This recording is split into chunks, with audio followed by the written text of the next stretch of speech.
Hello बच्चों, देखिए आज मैं आप लोगों के लिए ग्रेविटेशन टॉपिक का नेक्स्ट चैप्टर मतलब नेक्स्ट पार्ट 1, पार्ट 2, पार्ट 3 करके मैं बना रहा हूँ। तो ये पार्ट 3 है।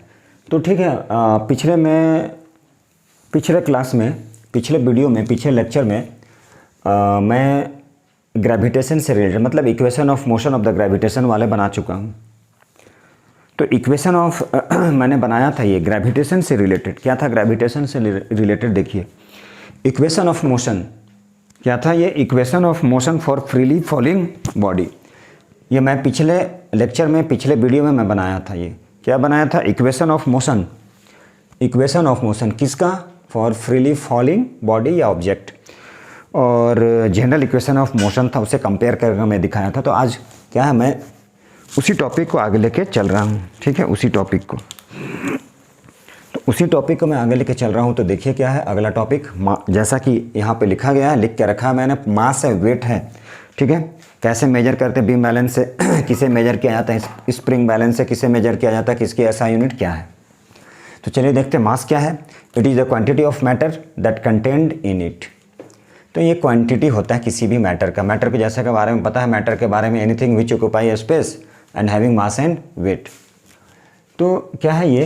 It is the quantity of matter. Matter का जो भी क्वांटिटी उसमें समाया हुआ रहता है वही क्या कहलाता है? उसका मास। जैसे ये कितना क्वांटिटी है इसके अंदर में, तो वही क्या कहलाया? कितना क्वांटिटी है मैटर का ये इसके अंदर में, यही कहलाता है क्या? इसे को बोला जाता है मास। तो इसे ही हम लोग मास बोलते हैं। इसको कैसे मेजर किया जाता है? It is measured by beam balance. इसे बीम बैलेंस से मेजर किया जाता है। जैसे हम लोग बटखरा देखते हैं, आज के डेट में डिजिटल भी आ गया है। ऐसा यूनिट क्या होता है? इसकी ऐसा यूनिट केजी है। और ये मास क्या होता है? कांस्टेंट रहता है, वो चेंज नहीं करता है, प्लेस टू प्लेस ये चेंज नहीं करता है, जैसा कि लिखा गया है ना। अब चलिए वेट। तो वेट होता क्या है? एक ऐसा फोर्स जो होता है, जो क्या होता है, which is attracted towards the centre of the earth. एक ऐसा फोर्स जो अट्रैक्ट होता है अर्थ के थ्रू। किधर अट्रैक्ट होता है? Centre of the earth. ठीक है, तो वैसा फोर्स जो क्या होता है? अट्रैक्टेड होता है। वैसा फोर्स जो अट्रैक्ट होता है टुवर्ड्स किधर? Towards the centre of the earth, तो उसे ही बोला जाता है वेट। वेट को W से डिनोट करते हैं। वेट क्या होता है? वेक्टर क्वांटिटी होता है। जबकि मास क्या होता है? मास स्केलर क्वांटिटी होता है। ये सारा पता चल जाए, इसके बारे में कंसेप्ट पता चल जाए, तो आप क्या कर सकते हैं? मास और वेट का डिफरेंस खुद ब खुद लिख सकते हैं। अब देखिए, इसे हम लोग क्या किए थे? बीम बैलेंस से। तो वेट को किससे मेजर करेंगे? तो वेट को मेजर करेंगे स्प्रिंग बैलेंस से। ठीक है, इसे हम लोग कैसे मेजर करेंगे? तो इसे मेजर करते हैं हम लोग स्प्रिंग बैलेंस से। किसे मेजर करते हैं? वेट से। वेट को मेजर किया जाता है। तो ये क्या? फोर्स ऑफ अट्रैक्शन होता है। किसका फोर्स ऑफ अट्रैक्शन होता है? Force of attraction of the earth on a body. Earth attract करेगा किसी भी बॉडी को towards the centre of the earth, उसे बोलते हैं वेट। अब जैसे मान लीजिए जिस फोर्स से उसको अट्रैक्ट करेगा, पहला टॉपिक जो मैंने बनाया था ग्रेविटेशन का, उसमें दिया था क्या होगा। ये मान लीजिए कोई ऑब्जेक्ट है, ये इसकी मास m है और ये अट्रैक्ट होगा। किधर अट्रैक्ट होगा? अर्थ की ओर। ठीक है, ग्रेविटी की ओर। तो ये एक्सेलरेशन ड्यू टू ग्रेविटी लगेगा। किधर लगेगा? तो एक्सेलरेशन ड्यू टू ग्रेविटी लगेगा टुवर्ड्स अर्थ। तो एक्सेलरेशन ड्यू टू ग्रेविटी कहाँ लगेगा? Attracted towards the earth. और जिस फोर्स से ये खींचेगा उस ऑब्जेक्ट को, तो मतलब ये F क्या हो जाएगा? F equal to m into g. ठीक है, यही फोर्स क्या कहलाता है? यही फोर्स कहलाता है वेट। ठीक है, मतलब force of attraction of earth on a body is known as क्या बोलते हैं? वेट। तो जिस तरह से F equal to m into a होता है, लेकिन यहाँ पे अर्थ क्या कर रहा है? अट्रैक्ट कर रहा है। जिस फोर्स से, वो किसके इक्वल हो जाएगा? मास, उस ऑब्जेक्ट का मास और एक्सेलरेशन ड्यू टू ग्रेविटी। इसलिए हम लोग क्या लिखते हैं? F equal to m into g. बाद में उसी को वेट के क्या करते हैं? वेट के इक्वल लिखते हैं, मतलब इसके इक्वल में वेट लिखते हैं। तो weight equal to m into g हो गया। इसको स्प्रिंग बैलेंस से मेजर करते हैं, जैसा कि लिखा गया। It is vector quantity. क्यों वेक्टर है? चूंकि वो न्यूटन है। और क्या है? ऐसा यूनिट किसका होता है? ये फोर्स का ऐसा यूनिट होता है KG metre per second square. कैसे बनाइए? मास का KG, acceleration due to gravity का मीटर पर सेकेंड स्क्वायर, दोनों मिलकर न्यूटन बनता है। इसलिए क्या है ये? न्यूटन किसका ऐसा यूनिट होता है? फोर्स का। फोर्स क्या है? Vector quantity. क्यों है वेक्टर क्वांटिटी? क्योंकि उसमें डायरेक्शन और मैग्नीट्यूड, कितना फोर्स लग रहा है, किस डायरेक्शन में लग रहा है, इसलिए वो वेक्टर क्वांटिटी कहलाता है। तो जैसा कि पता है फोर्स वेक्टर क्वांटिटी होता है, फोर्स कैसा न्यूटन होता है, इसलिए क्या है, वेट भी वेक्टर क्वांटिटी है।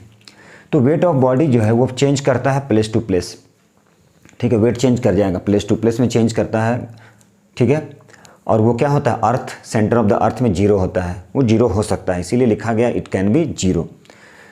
तो चलिए नेक्स्ट है weight of an object on the moon. Moon पे क्या हो जाएगा, वेट जो है किसी भी ऑब्जेक्ट का वेट, वेट ऑब्जेक्ट का क्या हो जाएगा 1/6 होता है, किस पे, ऑब्जेक्ट का जो वेट है, ठीक है। तो इसे हम ऐसे लिख सकते हैं, तो देखिए जरा, वेट ऑफ ऑब्जेक्ट जो है वो क्या हो जाएगा 1/6 हो जाएगा, किसका, ठीक है। मतलब वेट जो है, यदि मान लीजिए कोई ऑब्जेक्ट है जिसकी वेट अर्थ पे है 600, अर्थ पे कितना है 600 kg, तो मून पे कितना हो जाएगा, तो मून पे हो जाएगा वेट किसका, मून पे, W मून क्या हो जाएगा 1/6 इंटू वेट ऑन अर्थ। अर्थ पे जितना वेट है उसका 1/6 हो जाता है मून पे, है ना। तो ये हम लोग यहाँ तक कंसेप्ट कर चुके हैं। और यदि मास और वेट के बारे में आपको अच्छे से पता है तो आप क्या कर सकते हैं, दोनों के डिफरेंस कर सकते हैं। तो ठीक है, डिफरेंस मैं छोड़ दिया आप लोगों के लिए, ठीक है। और यदि प्रॉब्लम होगा तो आप लोग क्या करना, कमेंट बॉक्स में लिख सकते हैं, मैं फिर से क्या करूँगा, वेट, ठीक है, और मास के डिफरेंस बता दूंगा। तो चलिए आज हम लोग क्या करेंगे, आज हम लोग न्यूमेरिकल्स करते हैं, किससे रिलेटेड, वेट से रिलेटेड, W इक्वल टू, और क्या, वेट, किसका वेट, देखिए वेट ऑन मून, मून पे कितना वेट होता है, अर्थ का जितना होगा उसका 1/6 हो जाता है, इसे हम डिराइव भी कर सकते हैं। तो चलिए ठीक है, हम लोग ऐसा करते हैं, अब हम लोग कुछ न्यूमेरिकल सॉल्व करते हैं, न्यूमेरिकल की ओर जाते हैं। तो चलिए सिंपल सिंपल है, इससे रिलेटेड न्यूमेरिकल्स करते हैं हम लोग, ठीक है। चलिए अब हम लोग क्या करते हैं, इस वेट से रिलेटेड हम लोग क्या करते हैं, कुछ न्यूमेरिकल सम सॉल्व करते हैं। जैसे W इक्वल टू क्या होता है, M इंटू जी, इसी से रिलेटेड क्वेश्चन होगा, ठीक है, इसी से सिंपल है, आप लोगों को भी अच्छा लगेगा, मज़ा आएगा, सिंपल है ये, टेंशन की बात नहीं है। मास ऑफ ए बॉडी, तो मास कितना है ये लिखेंगे, गिवन क्या है मास 5 kg। तो what is the mass of weight. अब चलिए जी की वैल्यू नहीं पता है, क्वेश्चन में यदि गिवन है जी की वैल्यू 10 है तो चलिए बहुत अच्छी बात है। अब जी क्या है, चलिए हम 10 ले लेते हैं, बुक में लिखा रहेगा, क्वेश्चन में गिवन रहेगा। यदि क्वेश्चन में नहीं गिवन है इसका मतलब क्या करना है, आपने 9.8 लेना है। क्वेश्चन में नहीं गिवन है तो क्या करना है, आपने 9.8 लेना है। तो आप 9.8, चलिए हम ऐसे 9.8 ही लेते हैं।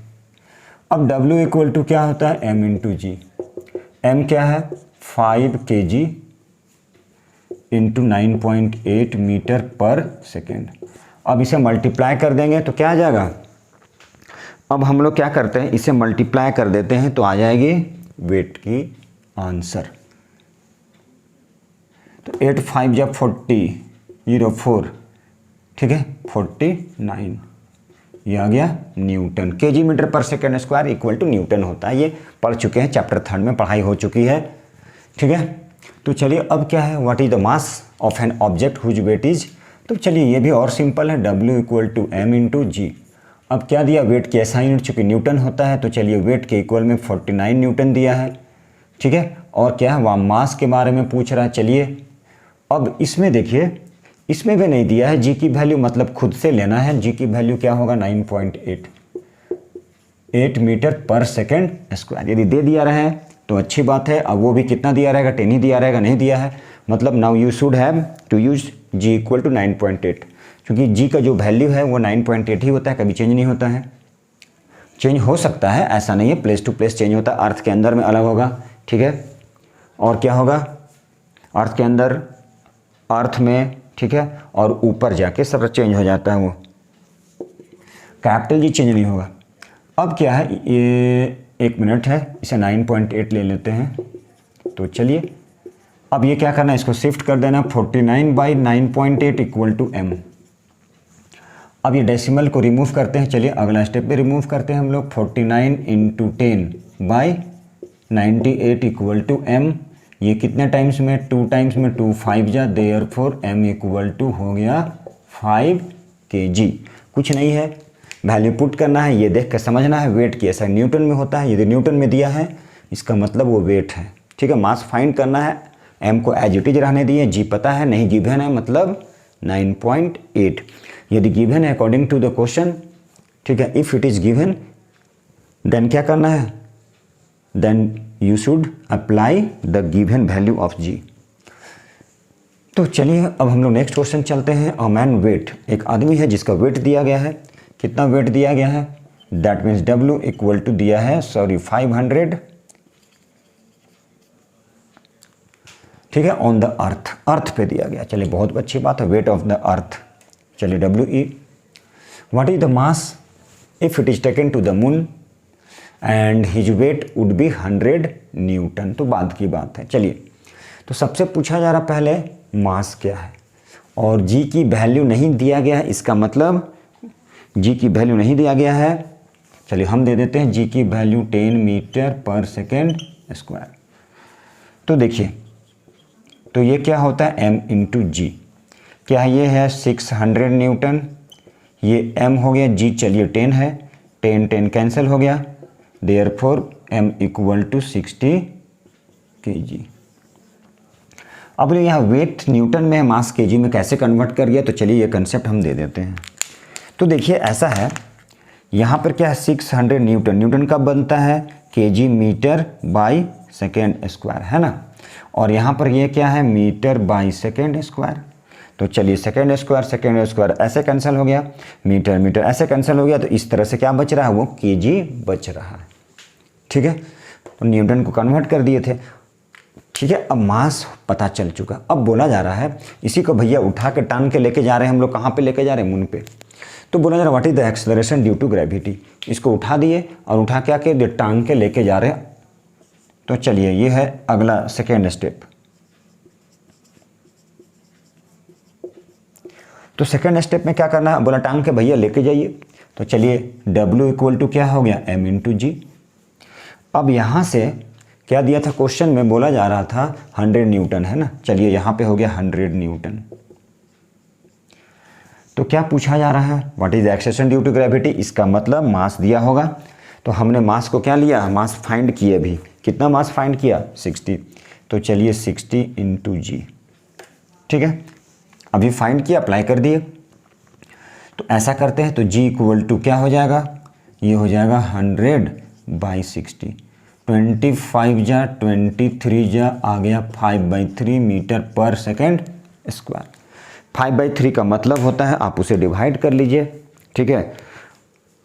अब डिवाइड कर लीजिए, जितना भी आंसर आएगा 1.31 या 32 जो 36 या 18, 1.66 चलता ही जाएगा, लास्ट में लिखेंगे 1.67।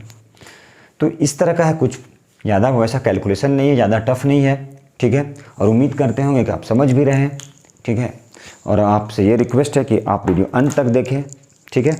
अब चलिए नेक्स्ट क्वेश्चन की ओर हम लोग चलते हैं। चलिए अब नेक्स्ट टॉपिक है हमारा thrust and pressure, thrust and pressure. तो चलिए हम लोग देखते हैं पहले प्रेशर क्या है, ठीक है। चलिए अच्छा, मैंने थ्रस्ट की डिफिनीशन लिखा हुआ, the force acting on a body, ठीक है, the force acting on a body perpendicular to its surface, ठीक है। मतलब ये सरफेस पे जो फोर्स लगता है इस तरह से परपेंडिकुलरली, वो क्या कहलाता है, वो कहलाता है थ्रस्ट। ये सरफेस है मान लीजिए, अब इस सरफेस पे जो फोर्स लगता है, मान लीजिए एक फोर्स नीचे लग रहा है, द फोर्स क्या है, द फोर्स एक्टिंग, कोई भी बॉडी पर फोर्स यदि कैसा लग रहा है, परपेंडिकुलरली लग रहा है, ठीक है। मान लीजिए force acting on a body perpendicular to its surface. मान लीजिए सरफेस है, इस पर क्या लग रहा है, एक फोर्स लग रहा है ऑन ए बॉडी, किसी बॉडी पर एक फोर्स क्या लग रहा है, परपेंडिकुलरली लग रहा है, तो वो क्या कहलाता है, वो कहलाता है थ्रस्ट, ठीक है। थ्रस्ट नथिंग बट एक फोर्स ही होता है, ठीक है। और इसकी भी ऐसा यूनिट क्या होता है, nothing but force, but it's ऐसा यूनिट क्या होता है, इज न्यूटन। क्योंकि थ्रस्ट क्या है, ये एक टाइप का फोर्स है, नथिंग बट फोर्स। तो चलिए अब हम लोग क्या करते हैं, प्रेशर की डिफिनीशन को समझते हैं।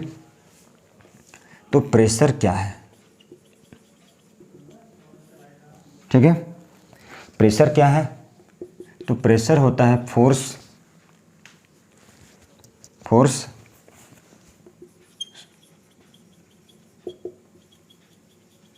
तो प्रेशर क्या है, फोर्स पर यूनिट एरिया। तो फोर्स क्या है, प्रेशर, इसको हम लोग डिफाइन कर सकते हैं फोर्स पर यूनिट एरिया, मतलब कितने एरिया पर, एरिया का मतलब 1 मीटर स्क्वायर के एरिया पर कितना फोर्स लग रहा है, ठीक है। तो वो क्या कहलाता है, वो कहलाता है force acting perpendicularly to its unit area. हम डायरेक्ट लिख दिए फोर्स पर यूनिट एरिया। तो फोर्स कैसे लगेगा, किधर लगेगा, per unit area. Unit area पर कितना फोर्स लगा वही कहलाता है प्रेशर, ठीक है। तो फोर्स पर यूनिट एरिया होता है। अब प्रेशर को क्या करते हैं, पी से डिनोट करते हैं। तो चलिए ये भी लिख दिए, इट इज पी से डिनोट करते हैं। तो यहाँ क्या लिखते हैं, प्रेशर इक्वल टू क्या हो गया, फोर्स बाय एरिया, ठीक है। अब देखिए इसको फोर्स की जगह में थ्रस्ट बाय एरिया भी लिख सकते हैं। तो ये हो गया थ्रस्ट बाय एरिया। अब ध्यान से देखिए, ये तो हो गया क्या, प्रेशर, चलिए ठीक है, force by area, thrust by area. और दूसरा डिफिनीशन भी क्या बन गया, और भी लिख सकते हैं, थ्रस्ट पर यूनिट एरिया। और थ्रस्ट क्या है, इसके बारे में ये भी पता है, फोर्स जब क्या होता है, force acting on a body, ठीक है, परपेंडिकुलर सरफेस। फोर्स लगता है किसी भी बॉडी पे, कैसे, परपेंडिकुलर। अब थ्रस्ट, इसका नया डिफिनीशन हो गया प्रेशर का, कि थ्रस्ट पर यूनिट एरिया, ये भी क्या कहलाता है, इज कॉल्ड, ये भी कहलाता है pressure. Thrust per unit area is called pressure. तो थ्रस्ट पर यूनिट एरिया क्या होता है, ये भी होता है प्रेशर। तो चलिए अब हम लोग समझते हैं एसआई यूनिट प्रेशर की। एसआई यूनिट, तो एसआई यूनिट के लिए क्या करना है, आपने कुछ नहीं करना है, बस ये फार्मूला को लर्न करना है। तो फोर्स का न्यूटन होता है, एरिया का मीटर स्क्वायर होता है, यही हो गया न्यूटन पर मीटर स्क्वायर, जिसे हम क्या बोलते हैं, पास्कल। और कैसे डिनोट करते हैं, तो देखिए एरिया का मतलब क्या होता है, L into B, length metre, breadth metre, क्या बन गया, मीटर स्क्वायर, इसलिए एरिया मीटर स्क्वायर हो गया। तो ये क्या हो गया, प्रेशर की एसआई यूनिट पास्कल, ठीक है। अब यहाँ से एक डिफिनीशन आता है, व्हाट इज 1 पास्कल, है ना। तो यहाँ से एक डिफिनीशन आएगा, व्हाट इज 1 पास्कल। तो चलिए 1 पास्कल क्या होता है, जब ये फार्मूला पता है तो सारा डिफिनीशन खुद ब खुद हो जाएगा। तो क्या लिख सकते हैं, pressure equal to force by area या फिर थ्रस्ट बाय एरिया। अब देखिए प्रेशर की एसआई यूनिट पास्कल, तो चलिए पास्कल लिखे, फोर्स का न्यूटन होता है, न्यूटन लिखे, एरिया का मीटर स्क्वायर, तो चलिए मीटर स्क्वायर लिख दिए, ठीक है, बहुत बढ़िया। तो अब देखिए क्योंकि ये प्रेशर हो गया है ना, ये तो प्रेशर क्या हो गया, न्यूटन पर मीटर स्क्वायर। तो ये प्रेशर क्या हो गया, ये प्रेशर हो गया न्यूटन पर मीटर स्क्वायर का, ठीक है, प्रेशर हो गया न्यूटन पर मीटर स्क्वायर। चलिए तो अब हम लोग क्या करते हैं, अब हम लोग कुछ देखें, चलिए देखते हैं, बहुत अच्छी बात है। देखिए किसकी डिफिनीशन, 1 पास्कल। तो चलिए 1 pascal equal to 1 newton by 1 metre square, ऐसे करना है। चूंकि 1 पास्कल का तो 1 लिख दिए, प्रेशर की ऐसा यूनिट पास्कल होता है, तो पास्कल कर दिए, यहाँ 1 लिख दिए, 1 लिख दिए, 1 लिख दिए। तो 1 पास्कल को कैसे डिफाइन करेंगे, यदि 1 न्यूटन का फोर्स, 1 न्यूटन का फोर्स किस पे, 1 न्यूटन का फोर्स जिसकी एरिया क्या है, 1 मीटर स्क्वायर एरिया पर यदि 1 न्यूटन का फोर्स लगे तो वो कहलाता है 1 पास्कल, ठीक है। तो क्या बोलेंगे, 1 पास्कल इज डिफाइंड एज। तो 1 पास्कल को कैसे डिफाइन करेंगे, तो 1 पास्कल को हम लोग डिफाइन करेंगे, क्या डिफाइन करेंगे कि जब 1 न्यूटन का फोर्स ठीक है, जिसकी एरिया कितना होना चाहिए, कोई ऑब्जेक्ट है, कोई बॉडी है जिसकी एरिया 1 मीटर पर स्क्वायर है, मतलब स्क्वायर एरिया पर, मतलब यूनिट एरिया पर यदि 1 न्यूटन का फोर्स लग रहा है तो वो क्या कहलाता है, वो कहलाता है 1 पास्कल। तो चलिए हम लोग 1 पास्कल को डिफाइन करते हैं। क्या आप डिफाइन करते हैं, प्रेशर क्या है, चलिए यहाँ पे लिखते हैं 1 pascal is defined as.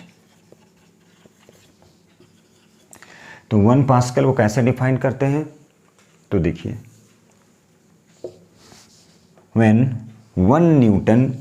when the force of 1 Newton is applied on an area of 1 meter square, मतलब ऐसे कर, if a force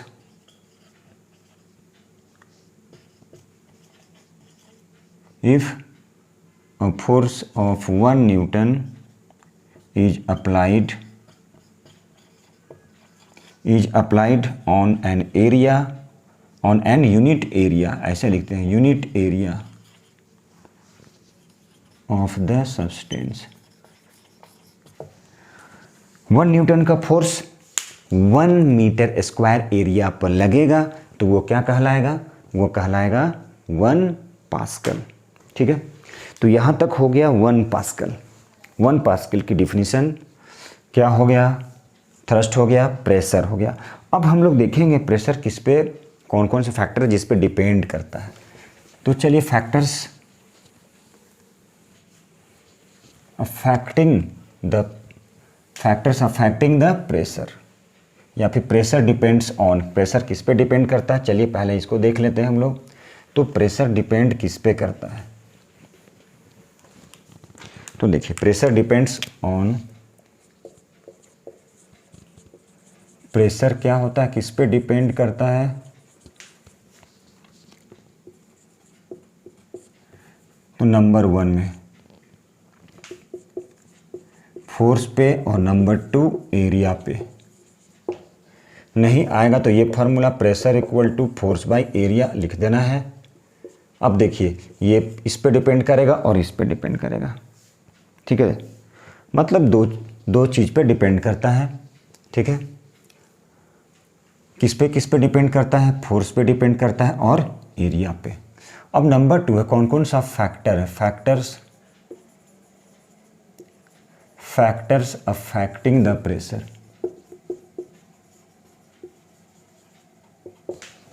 ठीक है, जैसा कि डिफिनीशन में और जैसा कि फार्मूला में आप देख रहे हैं, क्या देख रहे हैं, तो हम लोग ये देख रहे हैं, ये प्रेशर जो है वो इन्वर्सली होता है एरिया के और प्रेशर डायरेक्टली होता है फोर्स के। जितना ज़्यादा फोर्स लगेगा उतना ज़्यादा प्रेशर लगेगा, क्योंकि वो डायरेक्टली प्रोपोर्शनल है। और इन्वर्स है, किसका इन्वर्स है, एरिया का। एरिया जितना ज़्यादा है प्रेशर उतना कम लगेगा। अब जैसे अब इसकी कुछ एग्जाम्पल ले लेते हैं हम लोग, यहाँ पे कुछ लिख लें, more the area less will be the pressure. और इसका बहुत ज़्यादा एप्लीकेशन है, गिव रीजन में आएगा, है ना। और ये तो डायरेक्टली, इसको क्या बोलते हैं, इसको बोलते हैं डायरेक्टली प्रोपोर्शनल। ये हो गया डायरेक्टली प्रोपोर्शनल। ठीक है, मतलब more the force more will be the pressure.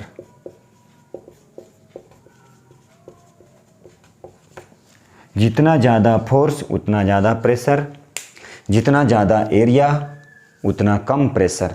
इसी का अप्लाई करके, ठीक है, बहुत सारे चीज़ में हम लोग प्रैक्टिकली देखते हैं।